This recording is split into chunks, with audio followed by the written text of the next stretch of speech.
On this episode of ResiWeek, we talk about InfoComm 2023, one of the largest trade shows in the AV industry, and what residential integrators need to know about that show. And we also discuss how to become a descent farmer. All that and more next on ResiWeek.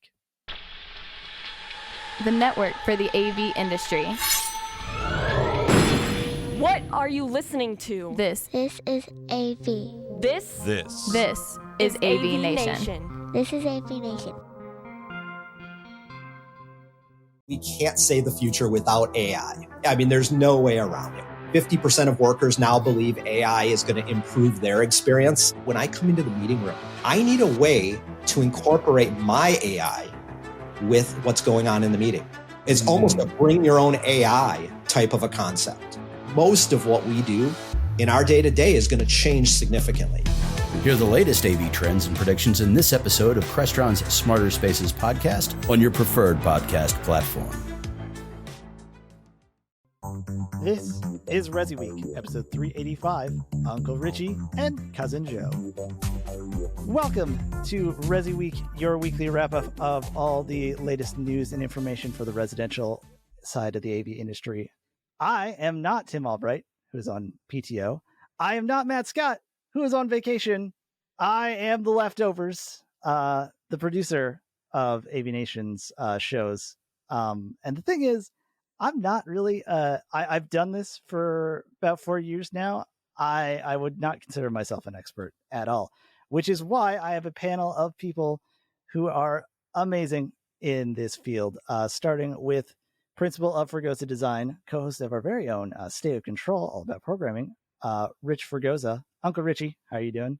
I'm doing great, Mitch. I am so excited to have you taking the helm on this one. This is awesome. Again, we've spent so many years at so many shows with you, hunched behind the computer, spinning your editing magic, on your two decks, and ripping digital wax all the way through. It's actually I'm looking forward to this, and with my compatriot who you're going to be introducing next. Next, we have no longer the Vice President of Business Development, now a fresh new VP of Commercial for Origin Acoustics, Joe Whitaker. First off, congratulations and hello. Well, thank you, sir. Thank you, sir. I mean, although it's kind of weird that you're VP of Commercial, we may have to kick you off immediately because this is, I don't know if you know, it's a Resi show. Yeah, this may be true. And this is an interesting whole thing because I've been on many shows with you on the producer side, and I think I may have even hosted a couple shows with you on the producer side, and now you get to be the host of a show I'm on. It's kind of neat. Oh yeah, and also this is Tim Albright. You're listening. One time, this is not a regular thing. I will fight. I will drag someone in. I'll just say that, since arguably Resi and commercial are getting so intertwined, I'll give it a pass. And also because our first story is InfoComm 2023, which is a big show for both the residential and commercial side. Maybe more commercial, but argue. InfoComm 2023 was last week, featuring not just a whole lot of innovation, new products, and a lot of really interesting stuff, but education and classes from AVIXA.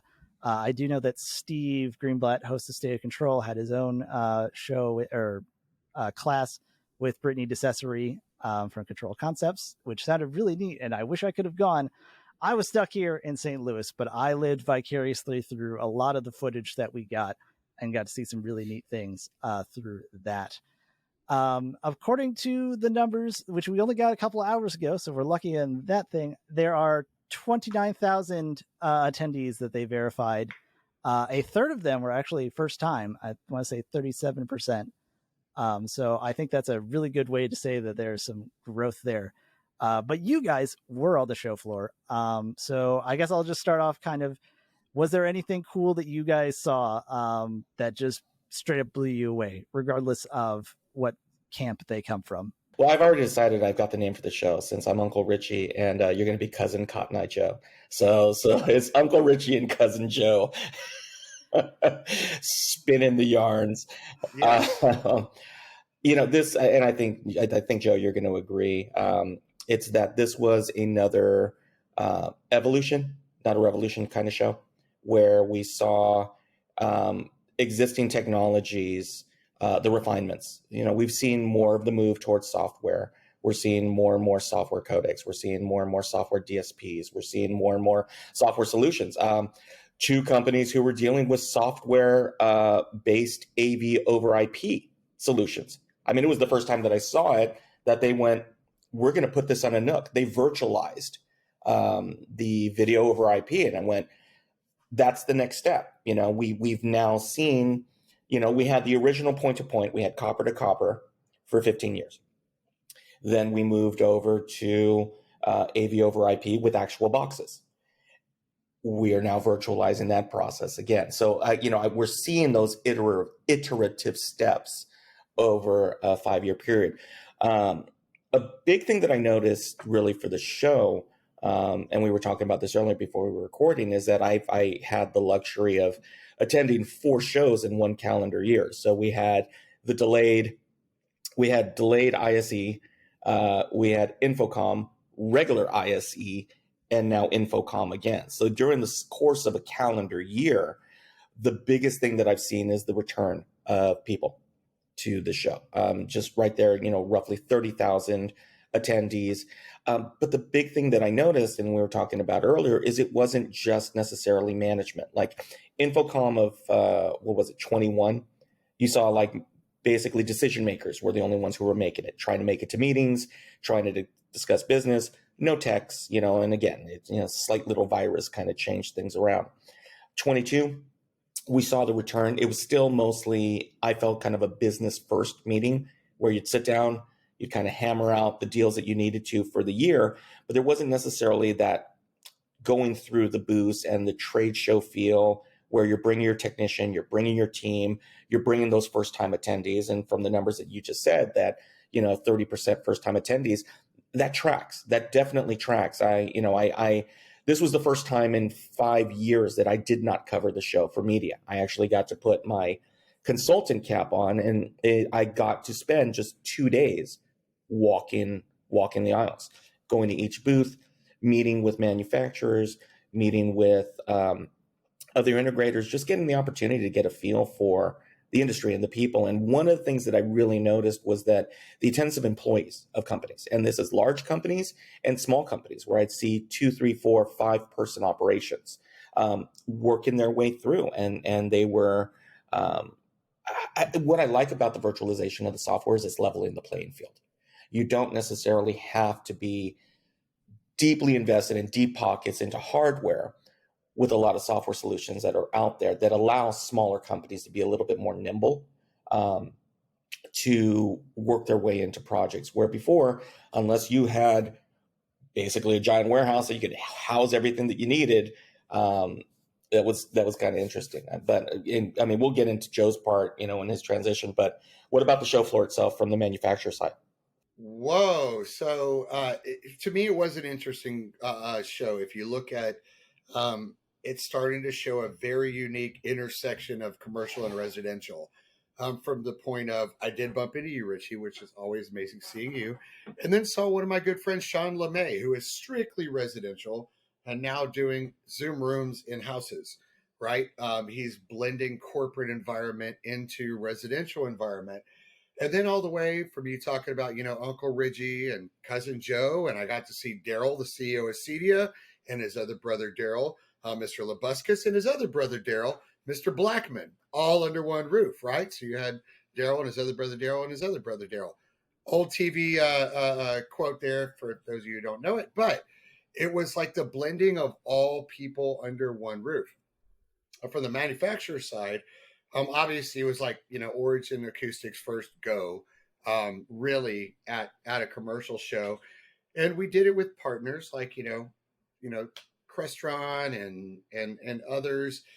But the feel was there, is what I could say from the manufacturer's aspect. Because I went and visited, Crestron and RTI and Atlas IED and Clear LED. And, I got to run the whole thing. And if you really look at it, this year at InfoComm, of course, that good old pandemic really took some steam out for a little while. And by the way, there was this big booth with a very big sign, and they're still called COVID. Please change your name. Yeah, I know exactly who you're talking about.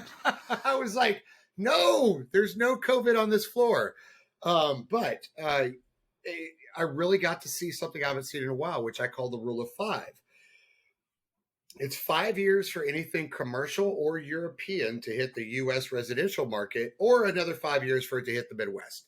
So I really saw, looking through there, the things that RTI is doing with, PoE and Dante amplifiers. I got to visit with the guys at Audidate, Dante. And I'm seeing all these things that points to me that, of course, commercial is the ultimate test market, because very large scale projects, very, process driven, very down to a science. Those are the things that bleed over in 5 years, right? Into residential. We've seen it forever. And I really feel this year was that 1 year. If you look at what Crestron's doing, RTI, Audinate, Atlas IED, all these guys with their big video walls where you look at it and you go, yeah, that could go in a residential client's backyard like tomorrow. Like that can go there right now. And then you look at some of the stuff they're doing with, fireproof audio, speakers, with fire ratings, extreme IP ratings for outdoor weather. Like you're like, yeah, like that's going to hit residential in 5 years, guaranteed. The one thing I did notice, Richie, is there seems to be a lot of really interesting consolidation within distribution markets, where those distributors, residential side and commercial side, especially commercial side, are consolidating those brands down much smaller, where they can offer a very boutique offering from end to end, whether it be networking, amplifiers, speakers, displays, video distribution. I mean, you look at Just Add Power as with Starin now, right? Who would have thought? So you see this really unique consolidation of the distribution market, which is where commercial plays. Of course, there's dealer direct. For the most part, it's big distribution market. You're seeing it becoming very more niche and tied up, where you don't have a billion things to choose from, but you have a catalog to choose from where everything actually works together. I saw that at like 5 different distributors' booths at InfoComm. So I'm going to say, please make that work in residential too.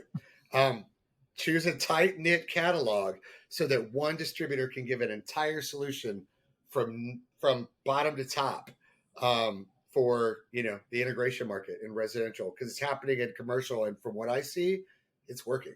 Since you say that residential, it starts off kind of down the line, what's the real big push for integrators? They should be checking out these shows. Obviously, InfoComm's a big show, but they have CEDIA. They've got niche stuff like Lightapalooza, which is very lightware focused. Why check out InfoComm, other than that it's big?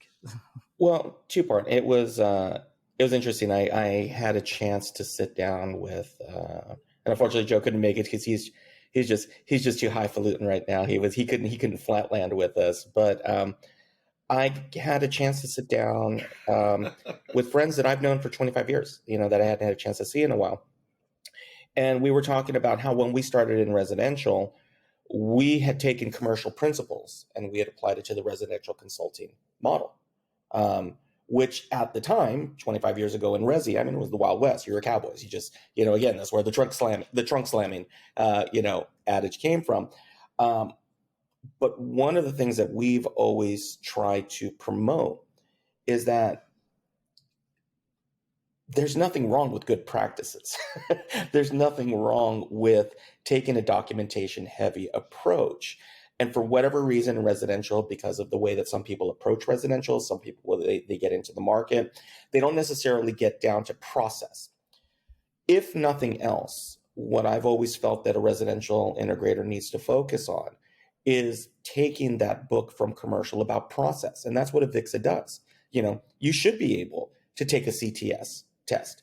And the reason why you should be able to take a CTS, either a design test or an engineering test, is those are simple, basic principles of how sound and video operate in a space presenting to an audience. Now, whether that is an audience of 500 people or an audience of 2 in a dedicated, media room or family room or an office, those principles still apply. but more importantly, it's the process and the documentation itself. So, the one-off shows are great in that they're product, right? You go in, you see the device, you touch it, you talk to the people on there, but that's not education. And part of learning your craft, especially in residential, and again, it's like we always laugh is that, we got into it, 30 years ago because, either our bands weren't making it or we were doing something else. We figured out we had to get a day job, and then we all fell into this. But there is a process to it. And so on the front end for the AVIXA, and we were talking about, like, InfoComm is AVIXA's show. AVIXA is the organization. There were, about 100, or if not more, and we can check the numbers, who were there 4 days before the show even opened. And Chuck Espinosa was doing one of the trainings for the CTS prep. Were there just for the education side. But again, right now what's happening is because of meeting equity, because of work from home, you need to understand the principles of, how a DSP works, how you propagate in a room, lighting, framing, everything that comes together, that the way you're designing a huddle space is exactly the same way that you're designing the home office. Okay. You need to have all of those things together. Now, even more so with the way that, we are in a hybrid world. We are not going back. I joked before we started recording that, everybody in the industry, because we're technology driven, loves the fact that we can work from home. We have all these home offices, there's productivity gains and everything else. And yet one of the talks was how to get everybody back into the office, which was being sold by the people who didn't necessarily want to go back to the office either. So the commercial market is kind of in this unintended consequence of the work from home movement, in that they still have to sell products for the office, but there's less offices at this point. So, San Francisco, we've seen a 70% reduction in office space in 1 year. 70%. So we now have to, and that's where I think commercial will have to move a little bit towards resi, in that now commercial has to take into account the home office hybrid situation, where before the resi side was saying, how can I get a C-level executive to get a conference room feel without them physically going in? So, what's happening right now with a big show like InfoComm is it gives you a much bigger macro view of where both industries are going to start colliding into one another. And it's not only just commercial. You're talking education, you're talking enterprise, you're talking resi, even bespoke, the 21:9 screens that are out there, the Samsung Wall, the LG OLED, all of those out there. There's going to be cameras sitting on top in that media room with proper lighting, proper microphone, which they're, Dante or DSP. I mean, again, I view the ability for a residential space to be turned into a conference space and be a multi-purpose space, right? And you've got a family room that is going to be great just for when you're watching football on Sunday, as it is when you're having a Zoom meeting or a Teams meeting on Monday. And so a large show like InfoComm, from a business owner standpoint, goes, hey, this is where your business model needs to go. Because if you're just focusing on the niche side, like we did pre-pandemic, you're not necessarily going to either hit your profit goals or you're going to be around, because it's moving too quickly. And the tide is shifted on this at this point. I'll make my comment on that quick and easy. While, shows like Lightapalooza do have their value. We at Origin Acoustics now own a lighting company that does linear lighting called Lighting Leaf. We understand the value of that.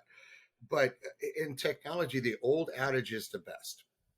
You have to surround yourself by the people you would like to emulate, the people who you would like to be. And within all of technology, the consummate professional is at InfoComm. That is where you get to sit beside the real professionals, something that, the lighting industry or even the CD industry is still struggling with. How to be at that professional level. And the only place you're going to find that within all of these kind of combined industries is at InfoComm. You sit in classes with those people. You have dinner and have drinks with those people.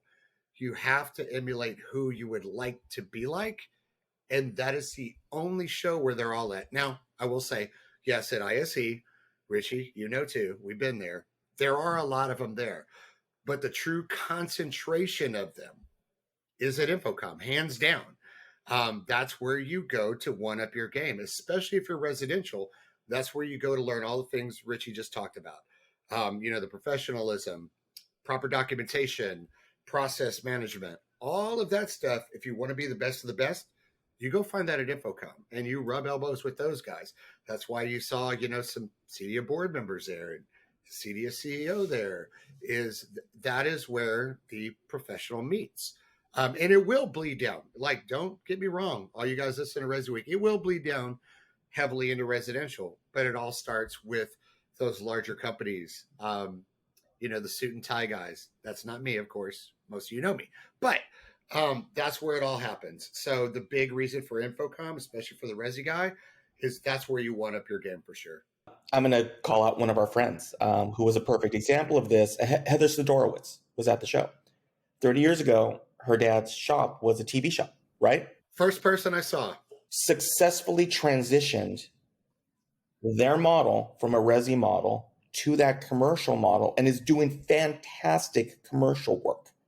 Same company, same principles, but took that to that next level where all of a sudden, instead of putting a TV and a sound bar and some speakers and a Sonos or whatever in a living room, are now doing museum spaces, business spaces, putting up their own video walls. And that's a key, as opposed, and again, we're on the Resi show. That has to be part of your model. Resi's margins are changing. You're not making those same margins at that point. So you need to be able to diversify, whether it's Resi-mercial. Unless you shop with Origin Acoustics. Exactly. Then you're the one-stop shop for all of your leads. But I mean, if you take a look, Leon, right? Leon Speakers is making some great enclosures, right? But these, for this Resi-based show, if you are not expanding the breadth and width of what you do, whether it is commercial, Resi-mercial, hospitality, but again, shading, lighting. If you don't understand at this point from a Resi practitioner's view how Dante works, you are going to be in a lot of hurt very quickly over the next few years. If you don't understand AV over IP at this point, if you don't understand soft codecs, hard codecs, meeting equity, and all of these things, these are necessary parts of your business model at this point. You can't just go, I'm putting in an 85-inch flat panel and a sound bar and walking away. At this point, there's not enough to sustain you to keep you moving forward. And so, yeah, absolutely. It's especially now, like Joe was saying, and absolutely for Origin. I mean, Origin, there's no accident why Origin is working their way into commercial as well. It is an untapped market where higher quality options are finding a market that they go, oh yeah, guess what? In the commercial space or in the enterprise space, they do want it to sound better. Go figure. Who would have thunk it, right? And as we jump into the next story, I will add that, since we're talking about that thing, is for all my Resi guys out there, I did it myself more than once. I did it during the 2007 housing market crash, is diversify your solutions now. We have no idea where the economy is going to go, where deficits are going to go, or whatever. And usually the residential market is hit first. The only thing that saved my company back then was diversifying into commercial when the Resi market dropped off. That kept our doors open. So like Richie said, educate yourself about these things now, because it can actually be a long-term solution to keep your doors open. Yes, I agree completely. And with that, you have made the perfect segment to jump into our probably last story. We took a lot of time for InfoComm because, I don't know, it was a big show. And surprisingly, other stories did happen in the week. Mostly kind of opinion pieces. We've brought back another Henry Clifford one. We haven't actually brought back Henry Clifford like last time, where that just happened to coincide with him showing up on the show. But he made a article, as he does. A article. I mentioned I'm a broadcasting, like I have education in this. Becoming a dissent farmer, and how optimism can only take you so far in your business. Henry writes basically, read the article. Matt says it all the time. I'm not sure he actually does what he says, but nonetheless. He talks about being a dissent farmer, and that is not finding the things that are bad and picking them up, but instead kind of going through the team. When somebody, you want to be an optimist, you're as a business owner, you want to say, I hope we make our goals, but you need to know when to say what's going to happen when that doesn't happen. Joe, I'll start with you. You've had a company, and you've successfully fostered it off and made it its own thing so it can go on your own.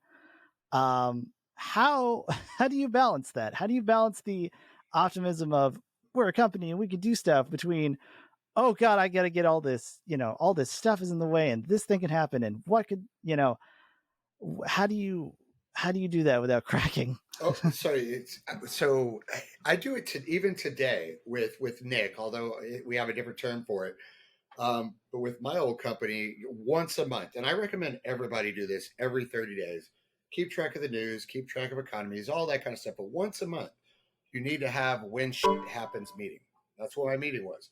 When shit happens, you go through everything: economy, stock, supply chain, the whole nine, and you go, if this happens, where do we go? And you have all your research done ahead of time. Housing market crash, perfect example.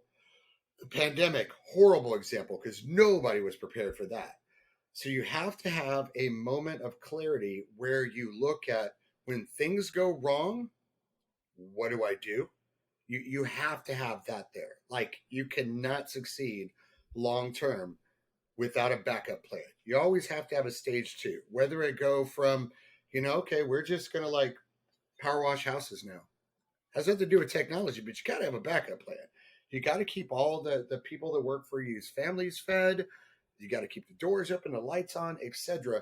You have to have a when shit happens scenario. You really do. And in our industry, it's actually a lot easier than other industries, because you look at when Texas tried to regulate integrators installing cameras and forcing them to get security licenses. You look at the 10, 12 volt state of New Jersey. You look at all these things, and you not only have to plan for it, but you also have to build in an agility, not just into monetary or process, but also in culture. You also have to have executives, all the way down to the guy who sweeps the floor in the warehouse, a mindset of immediate agility, so that when something happens, which, guys, we all know it could happen in the next 6 months. When something happens, can we all be agile enough to either execute on a previously determined plan, or just throw all the chips in the air and see what falls and see how we can stay in business and how we can turn it around? You have to have monthly, oh my God, meetings where, oh my God, this might happen. What is our plan moving forward? Because if you don't, you will be like the hundreds of companies during the housing market crash, companies friends of mine owned, that within 3 months didn't exist anymore. So you have to have that mindset. And when you have that mindset, the transition into exit strategy can actually become a thing. Mitch, you've been hosting, producing the show forever. You've heard everybody talk about exit strategies for like ever, but you only hear a few people doing it. The only ones that can do it are the ones that have implemented some form of backup plan or agility strategy so that they can, because you can't exit unless there's agility strategy, because guess what happens? The main person in the front is no longer there. That's another shift. So those are all things for planning for either longevity or exit strategy. Yeah, I hear that. Rich, kind of same question. How do you, obviously you can't account for everything. If that was, you'd be an amazing businessman. But how do you how do you come up with those? Is it just your shit is happening meetings, or is it, do you have to, how do you plan for that? So a lot of my career is built on explaining that it's not an if, it's a when something happens. And I do a lot of forensic work, right? We do a lot of rescue jobs. So we come in after a project isn't necessarily successful. You know, they maybe get 40% of the way, 80%, maybe sometimes even 90% of the way. And then, you know, the failings happen. So we're able to kind of go back and do the forensic review. You know, we always call it the Quincy review, right? You know, we basically do an autopsy on the system and go, where did all of these things go wrong at this point? And we find out, okay, great. There was a communication breakdown between you and the client where all of a sudden you had a scope creep that occurred. Everybody was great in the beginning, right? What is it is that nobody ever enforces a contract at the beginning of a project. You know, nobody ever sues each other at the beginning of a project. So part of descent farming for me is that project approach, which is it's okay for when. When is a good thing. When is the ability to pivot and work your way through and stop looking at it as something that we have to hide from. And that's what happens with a lot of integrators, is that I don't want to hear any bad news, right? I don't want any bad vibes on this. I don't want to know about it. If it happens, that'll be great. And so we treat it as this thing like a visit to the dentist's office, right? And like what Joe's talking about is he's got like, hey, once a month, we're just going to go, what if? More importantly, it's the opportunity to say, hey, the reason why we're saying what if is because of X or because of Y. And you're able to be on the front end to be able to say, this is where we're going before it happens, as opposed to after it happened, we're in a world of hurt. For Resi, especially, you've got a lot of integrators who are wearing 7 different hats. So they may go ahead and be doing the design and doing the finish work and everything else. They've got a couple of techs out there. And then all of a sudden, when a project goes south or they lose profitability or something, it's like, oh, what happened? And then they start yelling at everybody and they're getting upset. And, you know, I mean, it goes, it's chapter and verse. Joe and I have both seen this for decades, right? And it's just like, it just keeps happening and just keeps happening, just keeps happening. And I think what Henry's article was talking about was just, again, like kind of like commercial and tying this into InfoComm. It's process. When we mean it's just business, it's not personal, it's just business, that's what we actually mean in this case, is that so many Resi dealers, it's a cult of personality, right? What they do is who they are. That can be one of the absolute worst things you do to your company, because then you get caught up in your own cult of personality. And he talked about it, right? Believe in your own press. I've always done that with integrators, right? The minute you start believing your own press is the minute that somebody's going to go ahead and hopscotch you. Because if you think that you're that good, that you've got the secret sauce, you don't. You've just convinced yourself that you do. And so the descent farming, and it's not knocking yourself down. It's just, and it's funny, like, you know, Joe's a martial artist, I'm a martial artist, is that there's a certain point, we call it flow, right? You need to be able to find your flow. And when you find your flow is not when things are going well, but when things are going poorly, because you recenter, you refocus, and then you reestablish, right? And we always have a saying that slow is smooth and smooth is quick. That's what descent farming does, is it slows you down, takes a moment at what could happen, and to steal from Joe, that's where your agility comes from. Your agility comes from not moving quickly, but from planning slowly. Because then when it does hit, you're not surprised. You then just execute. And it's a very weird way of thinking and operating for many people. Because the first thought is activity, right? Activity is not agility. Activity is not something that moves you forward. We call it busy work, right? Oh, I'm moving, right? You know, and you know, in sports, they call it hero ball, right? You know, you try to be the hero and you try to do everything on your own. Look at how I'm doing, but you don't get anywhere. The descent farming is that moment, is the ability to step aside, take your cult of personality out of it as a business owner and say, okay, here's what we are. We're not saying that it's happening, but we're preparing ourselves, learning the process, training ourselves so that if it does happen, we execute and move ahead with a minimum of movement across the process. And so, again, like I said, it's the West Coast vibe, or it's the martial artist in me, but it is about control, and learning how to maintain your calm under that pressure situation. Definitely. And that is a beautiful place to wrap it up. Otherwise, I will, again, because I'm not a martial artist, but I do a lot of fighting games. And honestly, it does speak a lot to a lot of the same things with things like fundamentals and core and stuff. And also, because that I would get into a tangent because the esports scene is big and integrators should be looking at that. But that is a story for another time because we have over exceeded our limit. Thank you guys so much for joining us. Rich, how can we get in touch with you or Fregosa Design? You can find me on the interwebs, Twitter @rfregosa. You can find the company, fregosadesign.com. Type in my name into the interwebs, things will pop up. Hopefully you will find me there, but more importantly, I hope you find me here on AVNation. Obviously, we have our show with State of Control in our moving past episode 100 and on our way to 200 with my partner, Steve Greenblatt, where we talk about the state of the control system automation industry itself. But hopefully here on the rest of our suite of shows and verticals. And like I say, always help us out by supporting our sponsors. Thank you so much. Joe, same thing. Thank you for being here.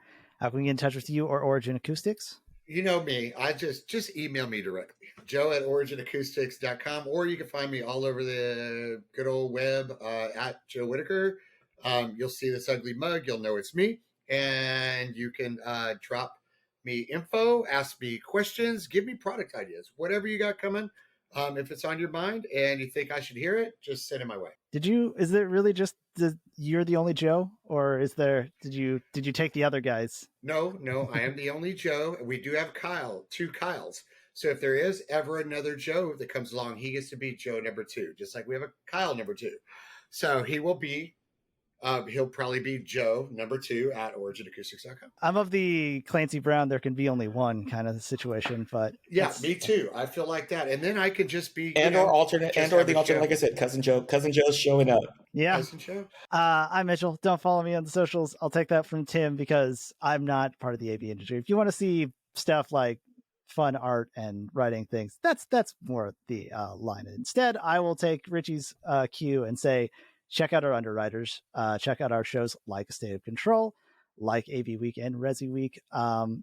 Our Women in AV podcast, which just recently had a show at InfoComm, which was really fun to edit around. That's a really fun conversation. Check that out. Support our underwriters. They're in the AV industry from a very selfish standpoint that gets me paid. So I would appreciate that. Brothers got to eat. I believe that's a Richie quote. And yes, check out all our shows and more at AVNation.tv. Thank you so much for watching. That is all the time we have for ResiWeek.